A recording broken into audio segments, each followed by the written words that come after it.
Welcome to Raising the Flipping Bar, the go-to podcast for aspiring and seasoned real estate investors. I'm your host, Derek Marlin, and I'm the CEO of Elevation. We're a real estate investment company based right here in Denver, Colorado. We'll dive into smart investment strategies, market insights, and essential tips for scaling your real estate ventures.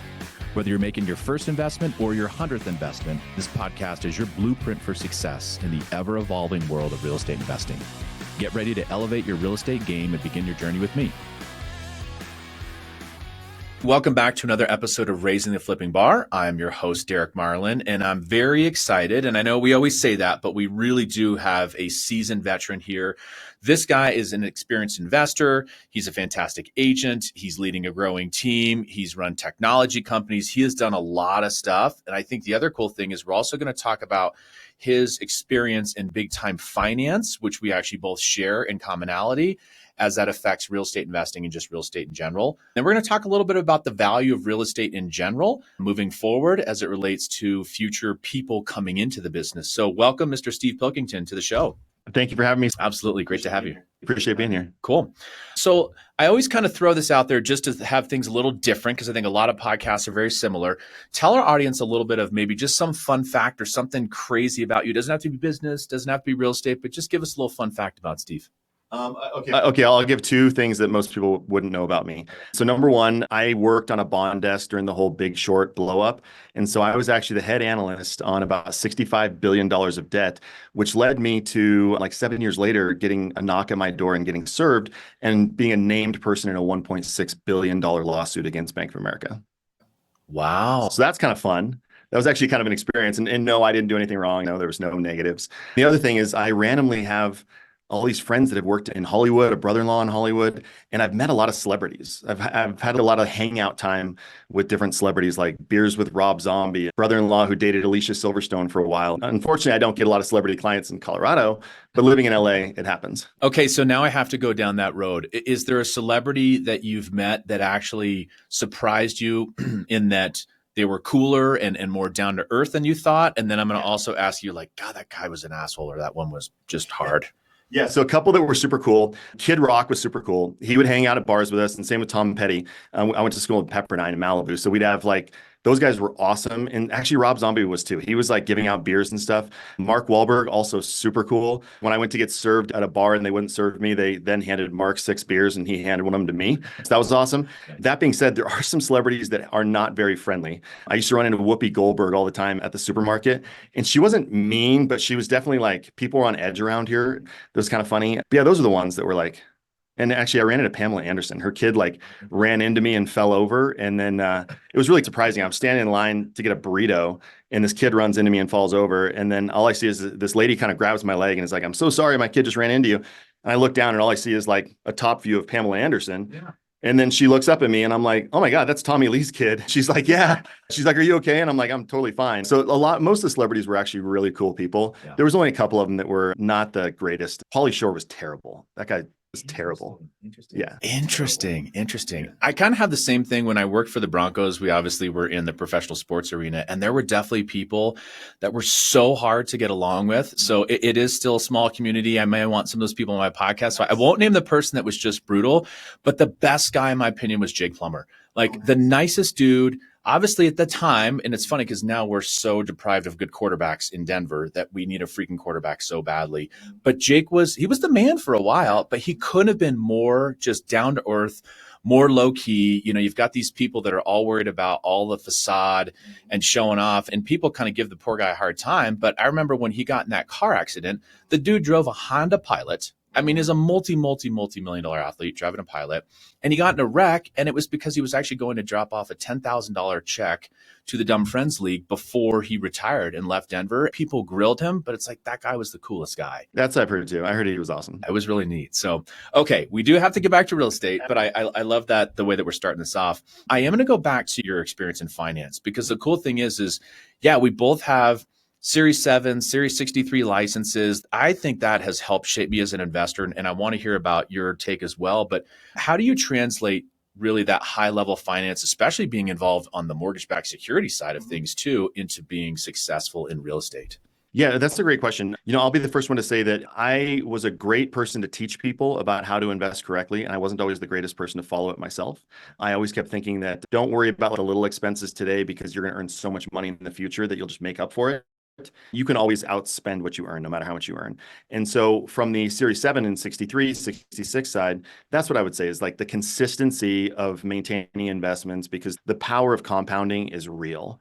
And outside of unicorn investments where you start something and have a huge liquidity event, you're never going to beat the compounding. With real estate, that is so true. The properties that I have made the most money on, I've either kept longer or I had the ability to go from dirt to finished product, which all of those took 2 years or more.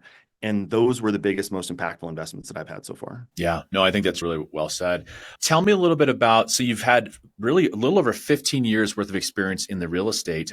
Give our audience maybe some highlights or some big milestones of how you've come up in real estate, and then we'll talk about what you're doing today. Yeah, absolutely. I moved here after the market meltdown of 2007. Didn't know anyone. My wife and I decided to relocate here because we had family that had retired here. So I got my license February '08. Since then, my team has done about 2,350 home sales. We've helped probably about 150 investors sell. And I'm somewhere in like the 45 flipped range, which is so much less than Derek here. So my background was getting in. I started at one of those training organizations that really focused heavily on training their agents. Really worked up to where my business partner and I at the time were the top team in the state for a couple of years. And then to be frank, I started diversifying my focus onto other opportunities. And then lo and behold, what we had spent building kind of did this and then had to rebuild it. So yeah, I got my start as a traditional real estate investor. Part of it was when I left banking, I had so much money invested in bank stocks and because it's what I knew and I just got cleaned out. I lost 90% of my net worth moving here. When we were starting over, we were really starting over. And I spent a lot of time really learning the products and learning how to help investors and learning how to look at every client as an investor, every buyer. It's really rewarding having buyers that you helped buy a $200,000 property that now live in a $1.5 million house, and you've helped them get well over $1 million in equity on a few different trades. Yeah, that's kind of like the background. And even me investing, like I was an absolute just terrified of losing money again for a while. I saw so many opportunities that I passed on to help other investors make millions of dollars. It was finally once I started doing it enough that I got comfortable enough saying, okay, before I pitch this to somebody else, I'm going to look at this as an opportunity for me and for my family. Actually, the first flips I did were in my Roth IRA. Yeah. So they were zero tax. I'm a huge believer of learning the tax system because one of the best things about real estate is the tax advantages of it. A lot to that little monologue there. No, I think that was really good. And what I really admire about you and that I really like is that you have done a lot to blend the investment side of things. And it was really hard for us because we went from finance as well to getting into investing and then working with traditional real estate agents where they have no retirement plan. I've talked to a couple people. I'm like, holy shit, you've done hundreds of deals as an individual, very successful agent. It's the golden handcuffs. They don't have that runway to retire. They're there humping it and busting their ass in their late 60s. I want to be doing that because I love it and because I want to, not because I have to. Maybe talk a little bit about what you're working on right now and how your cross section maybe of your day or how you spend things of what you're spending time on investing, what you're spending time on your team and your agents. You've got oil and gas going on. You've got a very diverse background. Yeah. So, I mean, one big thing I would say to that, Derek, too, is that in banking, most of us had a base salary and then we'd make a bonus.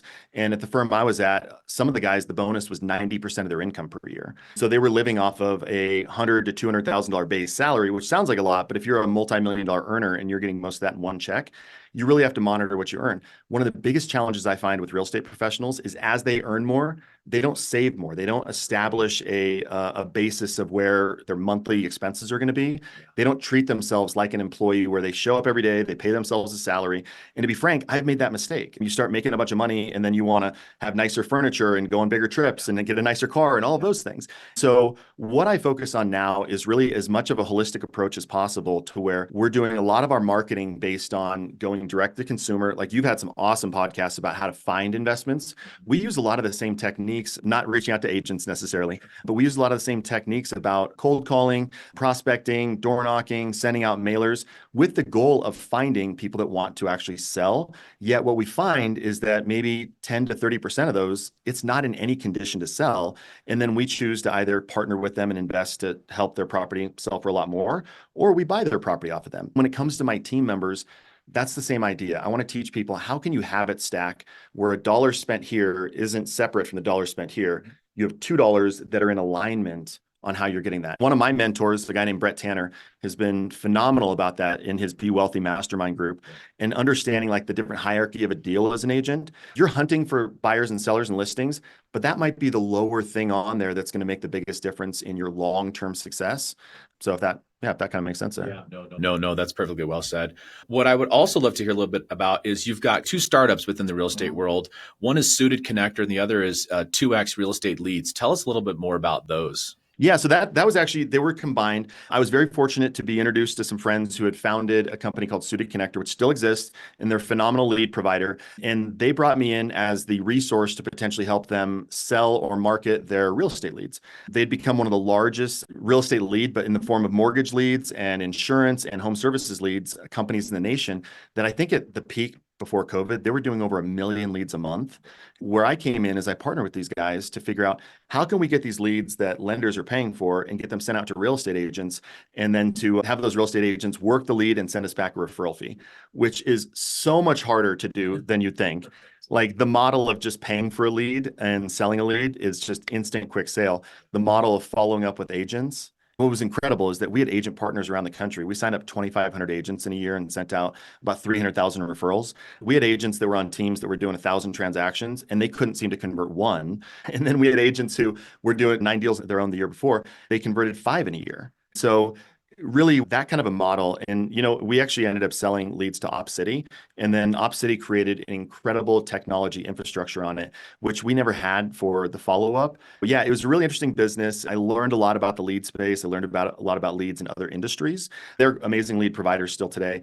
But for my purposes, it actually distracted me a lot from the things that I had made the majority of my money on, in buying, selling, building teams, helping people in real estate. Yeah, no, I think that's really good. It's a curse and a blessing all at the same time, where you have opportunities.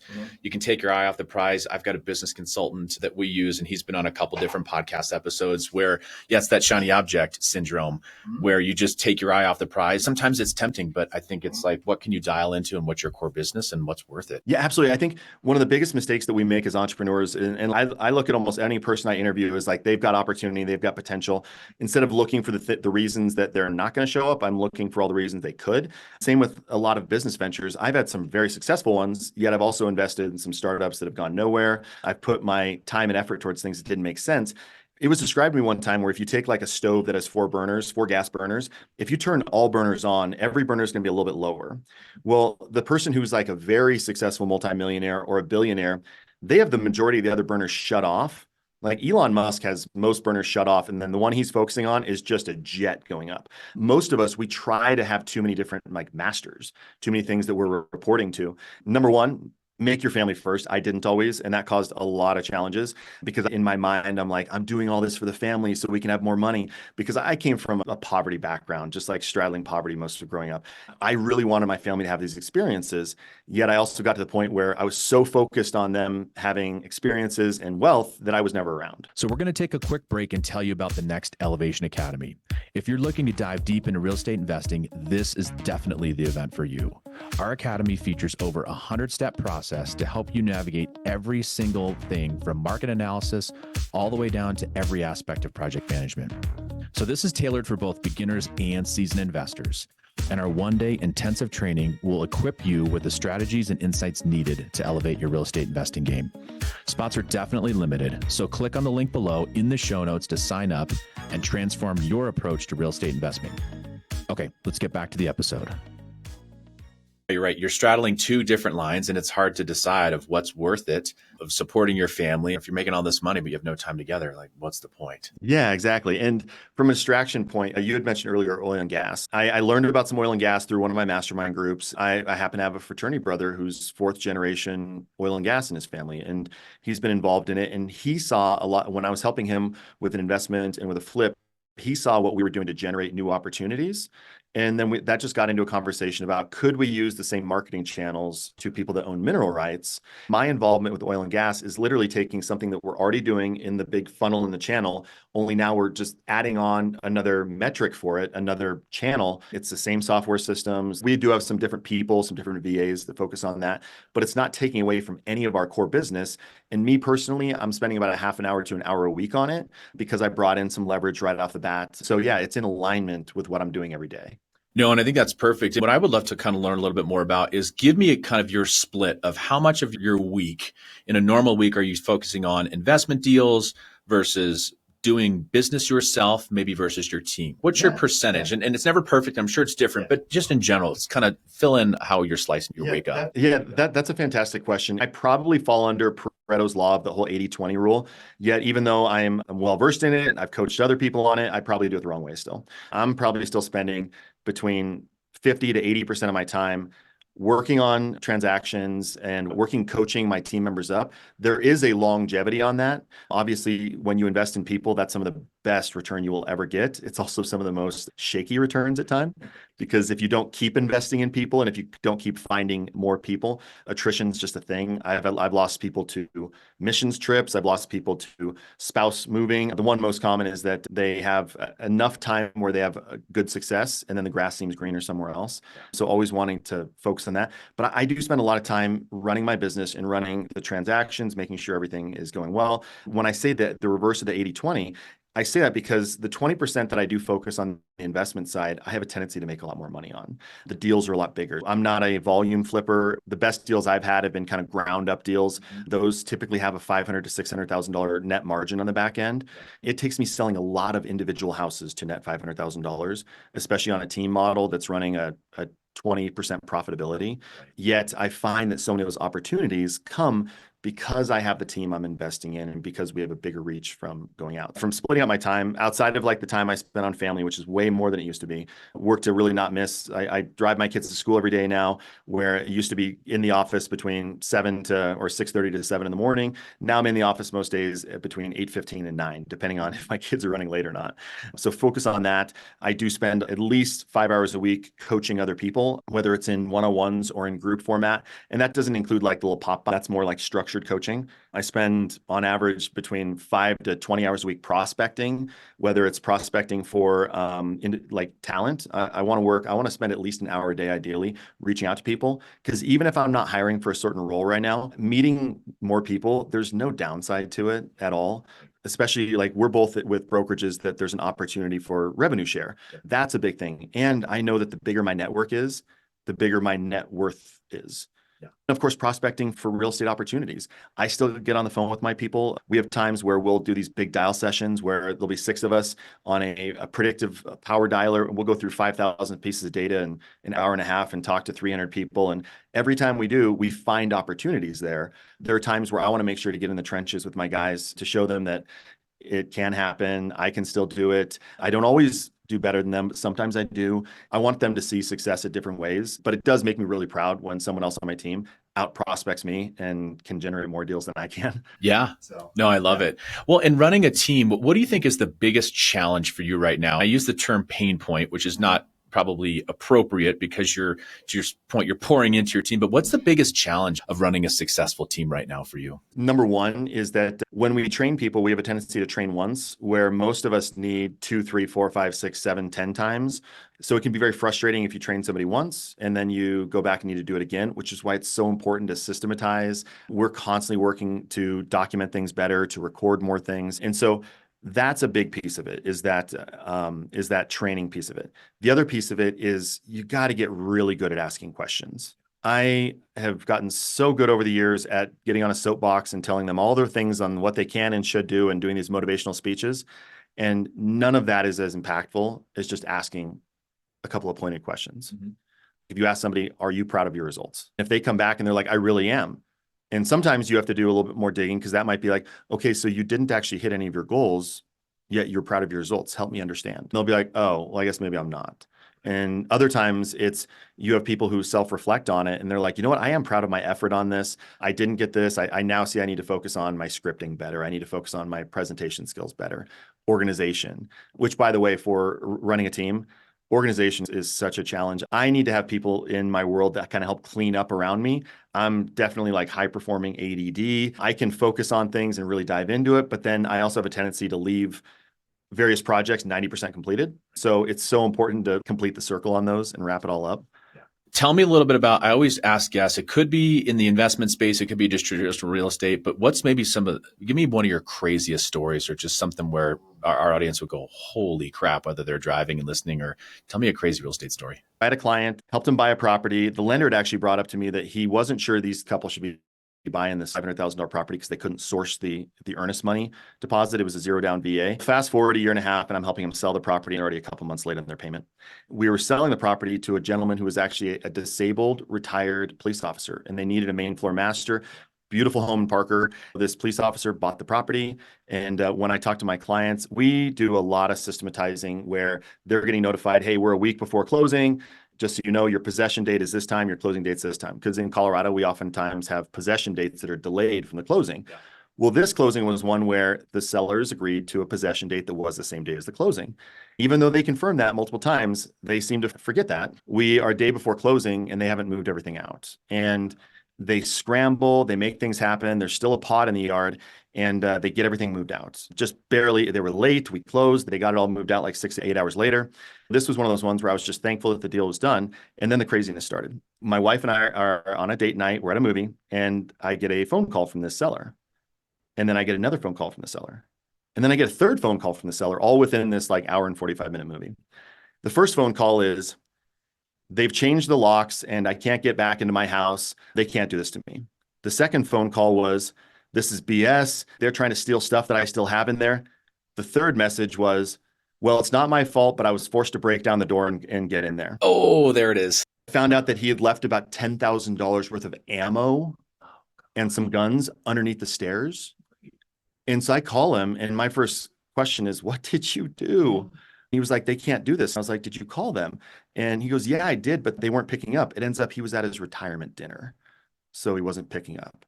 And he goes, well, what do I need to do? I was like, call him and apologize. If he doesn't pick up, let him know. I can get you contractors. You need to pay for a new door. Yeah. They can press charges against you for this. That's breaking and entering. And what's funny is my client really felt like he was the one who was getting taken advantage of. And so that's one quick one. And then the other quick one is I did have a client who was absolutely a very sweet lady. Anytime you're like the 7th or 8th agent that somebody's used in a 2-year period, yeah, there's going to be some crazy there. Yeah. She had gotten her property under contract a couple of times. It was a Denver Central property. We got it under contract. It was our second set of buyers. She decided again that she wanted to terminate. And in Colorado, it's not all that easy for a seller to terminate. She didn't have any reason to terminate. She just got a little bit kooky. Well, the buyers who had lost out on some other properties are like, you know what? We're not going to let her terminate. We're going to go to closing. We're going to ask for nothing on inspection, yep, nothing on appraisal, loan conditions done. They went to closing. She refused to go to closing. My managing broker at the time actually had to step in and meet with her because she refused to talk to me, to do anything, because she was so upset about it. Mind you, this was an offer that was over asking. And so she was getting a phenomenal offer for the condition of her home. Their inspection found probably $25,000 worth of things wrong with it. And the buyers were just, I'm moving forward with it. But this is the craziest part. So my managing broker had to go there 3 days in a row, spent about 20 hours there with her before she finally signed. And then she signed. 6 months later, I get a call from the title company saying she still hasn't collected her $260,000 and it's going to get sent to the state. I was like, oh my God, why didn't she get the title rep said that she refused to accept a wire and that she wanted a title company check so that she could hire an attorney and try and fight and turn around this closing. Ultimately, what it was is she was just battling mental health. My old managing broker, he's passed on, a great guy named Bobby Burnett. Bobby was like, she's just a flower child who fried her brain and doesn't remember. They got to the point where we were recording what she was saying so we could go back. Yeah, there have been a couple of crazy ones. Yeah, no, those are good ones. Those are definitely good ones. Here's what I'd love to learn a little bit more about. On the podcast, we do business strategy is probably 20% of what we talk about. Is there something that, and it comes from the Michael Gerber, the old school book called The E-Myth of working on your business versus working in your business. Can you give our audience a sense of like one of your key takeaways of working on the business versus just your day-to-day, you're grinding, you're working in the business? Yeah, absolutely. The biggest impact that I feel like I've seen on my business working on the business is learning and understanding financials and tax strategy at a higher level. As an investment banker, I understood spreadsheets, I understood making money, but I never handled anything when it came to the taxes, or very little of it. We have so many advantages as real estate professionals, whether you're a full-time flipper, a wholesaler, a realtor, it works as a contractor. If you are an IRS deemed full-time real estate professional, then you have the ability to zero out your income every year utilizing depreciation, which most of us don't own enough properties to depreciate our earned income. Right. However, we can buy a property, and through a term called cost segregation, we can actually zero out our income. So when I do a flip, if I make $200,000 on a flip, I then look to invest enough of that money into an asset that will zero out my tax bill on that. From a business aspect, by doing that, I was able to double my profitability by keeping my business the same size, or I even shrunk a little bit, just by getting better at the tax codes and learning what you can do. This is something that anyone can take advantage of, cost segregation, but only real estate professionals can offset earned income. Everyone else, it has to be investment income, your capital gains. So we can literally zero out every dollar. And then when you go, unlike if you go buy a Range Rover, you get a big write-off, but then you go to get a loan and they're like, well, you wrote off all your income. But if you go to get a loan and it's depreciation, they add depreciation back into your income. So you can still qualify for loans, still get financed. No, I think that's huge. And it's funny you say that, because the podcast studio that we're recording in right now at our co-work space, the Broadway Collective, we were so happy to have, investment opportunities and those tax deductions, because before that, we've always had rentals. Every year, to your point, we're depreciating and we're writing that off.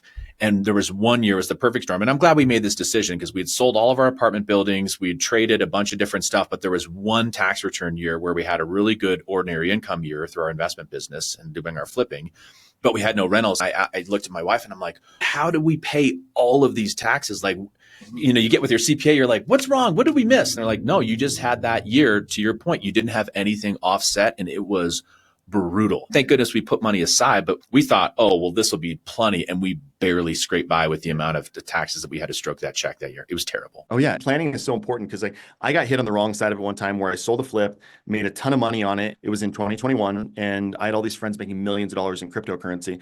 And so then I invested a bunch of money in cryptocurrency. It then proceeded to just tank. And then by the time I needed money in 2022, it was worth a penny for every 10 cents, pennies in the dollar. And so I literally made a bunch of money. Yep.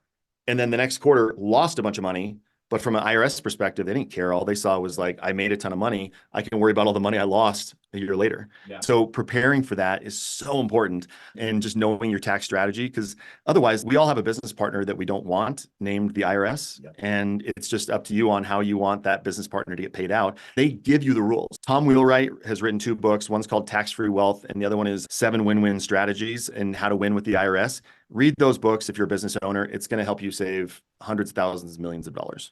No, and I would really love for people to rewind, go back and listen to that, because my next question was going to be recommend 2 books. It's funny because people always recommend a Robert Kiyosaki book, or it's great, those development books, those personal development books, the real estate investing books. But if you can keep more of your money, that's where you're going to essentially put way more money back into your pocket. Yeah. I'm only halfway through it, but we've got a book going called Profit First Real Estate Investing.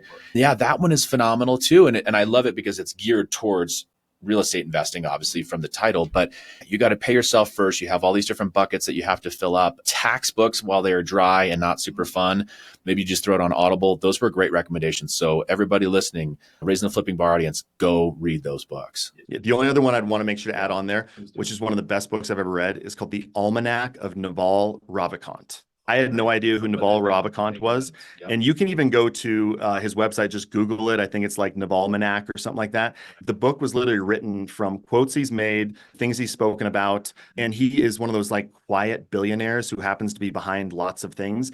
And just the way he looks at things and the way his brain works is just incredible. Most of the books that have made the biggest impact for me, there's a couple of dashes of do this, but then there's a really big part about getting your mindset right. And the Profit First one, having a mindset of paying yourself first instead of earning everything at the bottom line, when oftentimes we just squeeze that bottom line down to nothing, where you pay yourself first and then you look at the money you're going to spend on marketing and you're like, maybe I don't spend 20 grand on mailers this month. Maybe I spend 5 grand because I actually want to make 15,000 in profit. Yeah, no, that's really, really well said. Yeah. Let's kind of dive into the Denver market right now. So I know it's crystal ball. I know obviously you and I would be far wealthier if we could nail this prediction every single time. But tell me where you feel like, so we're recording this in the first part of the second quarter. This will come out a week or two later. So let's call it mid Q2. Where do you feel like the market is going for the rest of the year? And then maybe what does 2025 look like in Metro Denver? I think we could look at nationwide, but just in general, where do you feel like things are going? And then we'll look back and either you'll look super smart or we'll look like idiots. And it is what it is. Don't worry, we'll just edit it out. I think one of the best ways to describe the market right now is bipolar, in that you can literally have areas within a 10-minute drive of each other that one is just blowing up and getting multiple offers, and one seems priced really well and it's getting almost nothing. I think the moral of the story right now, and not only I do fix and flips, but I also work with a handful of investors and help them sell their properties. The moral of the story is that people are buying properties that are move-in ready, that fit their budgets. And move-in ready is a very broad term. For some people, that means that you're just going to do some minor fit and finish, but stage it so it looks great. It blows my mind every time I see a flipper who doesn't stage their own properties, especially the ones where the spaces are kind of either small or awkward. One of the whole advantages of staging is that you walk in and you see nice furniture, where if you flipped a property that's built in 1910, I don't care how much you've torn up, there's still going to be something wavy in the house. There's still going to be something funky. People will notice that if it's not staged. When you stage it, people don't notice that as much. Their eye is drawn to the things they like. So the trend that I'm seeing is properties that are really big and are dated, those are not doing well right now because the expenses, the contractors aren't easy to find now. You guys did a great podcast on that. Those properties, like some of those like 90s to early mid 2000s, those are not doing super great right now. Part of which is there's so much new build. I think interest rates are still going to be the top piece happening, yet people are now comfortable knowing that they're paying a higher interest rate. Anytime the rates change up or down, I think there's a 3 to 6 month window where people still aren't used to it. And now their short-term memory only remembers high interest rates. Yeah. So large properties that need renovation, not doing so well. Entry-level properties, even if they need renovation, if they're priced decently, they're doing still really well. Condos, not a good place to be right now. Read up on condo insurance rules, on Fannie and Freddie changes. We just had a condo deal die because they had 5.7% deductible on the building, and Fannie Mae now only will maximize at 5%. This is a 2020 built building, and no one can get a loan on it right now. Yeah. We had another building where I went to put an offer in for a client, and the HOA dues went from $280 a month to $660 a month because the building's insurance premiums went from $80,000 to $600,000 per year. I think that's going to dictate a lot of what happens this year. Inventory is still super low, whatever you can find to get on the market. I've actually listed 2 properties this week that were both on the market last fall, and we've done way better now than we did last fall. One of which we listed, another agent had it for $600,000, started at $625, lowered at $600. We went in and spent about $5,000 in fit and finish, and then staged it, sold it for $660. Yeah. So $60,000 spread with about an $8,000 investment. So if you want to sell a property right now and it's not in great condition, talk to somebody like Derek here, and his team can come in and partner to make it look really nice. Otherwise, do anything in your power to spruce it up. Yeah, no, I think that's really well said. Is there a certain piece of data or a person you follow, or obviously you're smart Wall Street guys, we've got where we think the market's going, but what I love about you is it's probably based on data. Is there something that you're always looking at? I do a lot of local research. I do follow Altos Real Estate Research. On the guy behind Altos, and I'm blanking on his name. I just get the text messages or whenever he's got a new post. Yeah. That's really valuable. I'm in partnership with Place, and which means I'm in partnership with a guy named Ben Kinney. We have weekly calls over what's happening and areas to focus on. And we do get data from Goldman Sachs directly. They were the backers of Place. And so I really like to look at those numbers. The other thing I do, and I don't know if you do the same thing, I have a lot of good friends around the country from these mastermind groups, and I'm looking for cities that are similar to Denver. Yep. I'm looking at like what's happening in Austin, Nashville, Seattle. Mm-hmm. Those seem to have a lot of overlap with where we are, and we seem to be trending very similarly as those. I do a lot of local research. I do follow Altos Real Estate Research. Okay. On the guy behind Altos, and I'm blanking on his name. I just get the text messages. He's got a new post. Yep. That's really valuable. I'm in partnership with Place, and which means I'm in partnership with a guy named Ben Kinney. Right. And Ben does, like, we have weekly calls over what's happening in areas to focus on. And we do get data from Goldman Sachs directly. They were the backers of Place. And so I really like to look at those numbers. And then the other thing I do, and I don't know if you do the same thing, I have a lot of good friends around the country from these mastermind groups. Yeah. And I'm looking for cities that are similar to Denver. Yep. I'm looking at what's happening in Austin, Nashville, Seattle. Those seem to have a lot of overlap with where we are, and we seem to be trending very similarly as those. Yeah, no, I think that's really well said. Yeah, we've got some colleagues in Seattle, and it's very similar. Yeah. Thanks for tuning in to this week's episode of Raising the Flipping Bar. If you found value in our insights and stories, let's keep the conversation going. Connect with me on social media and be sure to share this episode with friends or colleagues who might benefit. Your feedback and reviews help us grow and reach more listeners like you. So please, if you enjoyed this episode, leave us a review. Thanks again to the Elevation Academy for sponsoring today's show. If you're interested in learning more, click the link in the show notes below. And remember, every property tells a story, every deal brings a lesson. Keep reaching for those goals, and we'll catch you on the flip side. Hey, everybody. Thank you so much for listening and watching Raising the Flipping Bar. Just a basic overall disclaimer is that A, this is not legal advice. B, this is not tax advice. C, this is not financial advice. I hope you get the gist, but I'm obviously not a lawyer, not a CPA. Hell, I'm not even a real estate agent, actually. But in general, we hope you get a ton of value out of this, but there is a bit of a disclaimer. Please consult a professional if you have any questions whatsoever. Thanks for tuning in.